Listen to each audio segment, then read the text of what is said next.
Hello everybody, Aaron here from Goddard Adventure. Today I wanted to show off our new tires that I got for the Pilot and walk you through the pros and cons of different tire choices and also explain my reasoning stepping back down to an all-terrain tire and also stepping back down to a 245 75/16 tire. So as you can see, my tire size has gone down and I am running less aggressive tires. And while I really enjoyed running the mud trains, and especially enjoyed them when they were fresh and didn't have a lot of road noise, eventually on my Pilot, they wore unevenly and developed severe road noise and severe vibrations. It wasn't due to balancing. I believe it was due to my air springs in the back and running with the air springs being necessary for my ride height.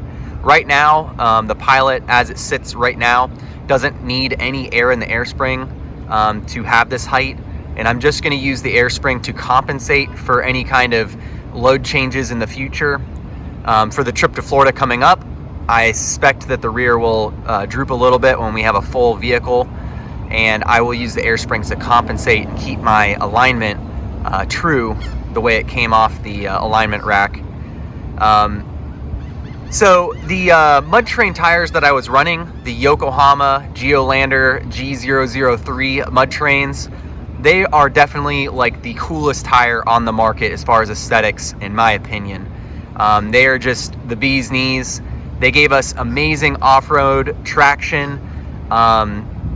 There were a lot of upsides to them, especially for my channel where I'm trying to kind of hang with the big boys with the true off-road vehicles. They really gave my Pilot an edge in slick conditions and helped me roll over stuff because they were, 32-inch tires. They were 235 85/16 tires. I guess the actual tire size was 31.7.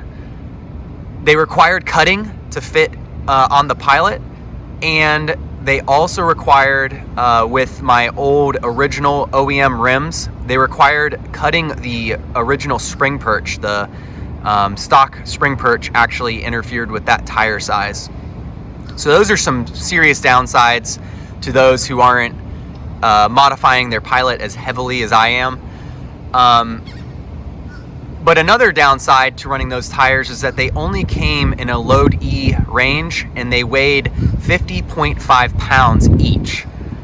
And in comparison, these Toyo open country light duty tires, they weigh 15 pounds each less, 36 pounds per tire. So that's a total of 60 pounds unsprung weight reduction, which is kind of a big deal. It affects your gas mileage, it affects your acceleration. So those were, these new tires will actually suit the Pilot's performance a little bit better. They're definitely a compromise though when it comes to off-road performance. They won't work as well in the mud. They aren't as tough. I could experience a sidewall puncture. And overall, it has yet to be seen on the trails, but we'll see how much I regret not having my old mud terrain tires. It could be a lot in certain situations. Another issue with my Pilot is gearing. I don't have a transfer case, or a low range. I don't have the ability to shift into low range. So the gearing I have is what I got, and it's not the greatest. So the larger 32-inch tires, they really affected my low end kind of crawl ratio, and I could really feel it in Colorado on steep trails and low or high altitude situations where you lose horsepower in the engine due to the thinness of the air. And even in South Carolina, in North Carolina, at Uwharrie, on steep enough trails, you could feel the lack of gearing. It wasn't so bad, in the low country, but it was something that was definitely there and something I was kind of fighting here or there. So these tires here hopefully will give me a little bit better crawl ratio.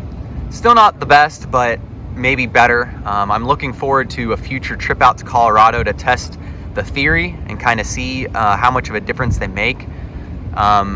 We've also, made some engine mods, which I'll kind of feature in another video coming up. to try to compensate for that thin air in Colorado. How much of a difference it'll all actually make has yet to be seen.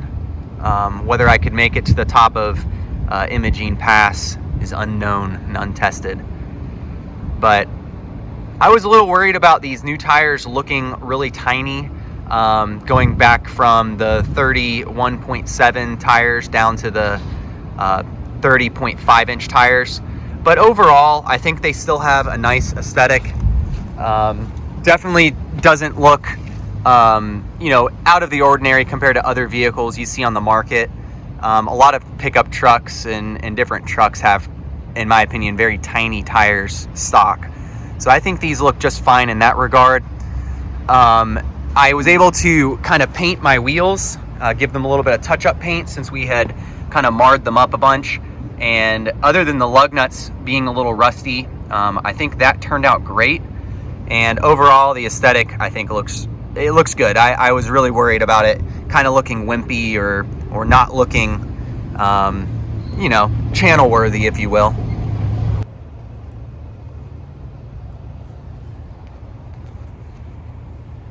Now that my Pilot's running a little bit more quiet, I believe I've detected a bad wheel bearing in the front right. It's either that or the tires making kind of a humming noise that changes when turning. I do believe it's a wheel bearing, and I don't have time to change it before our trip to Florida. So wish us luck in that regard. I do know how to change the wheel bearing. I've changed, in fact, this one right here might be the original wheel bearing. I don't think I've changed the front passenger side wheel bearing yet, so it might be the last original wheel bearing on the whole vehicle, but we'll kind of cross that road as we get there. I think we'll make it just fine. It doesn't have any play, it just kind of has a humming noise that kind of changes depending on your speed and depending on which direction you're steering. So we'll see how that turns out, but let me know what you think about these new wheels or these new tires in the comments. If you have any questions about fit or any questions about tires, just let me know. I guess if I was gonna say the most aggressive kind of compromise, like best tire for the Pilot, I do think it's the Load C Duratrax. I think they have the best compromise between snow, mud, and kind of being an aggressive all-terrain tire.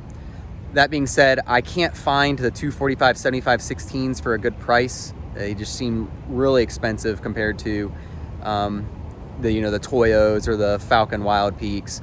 So I went with these, and we'll see how they go. I know they have really good rain traction and snow traction, which we don't have a lot of. Well, we have a lot of rain, but we don't have a lot of snow here in South Carolina. But stay tuned for our Florida trip coming up, and I've got another set of videos on the way.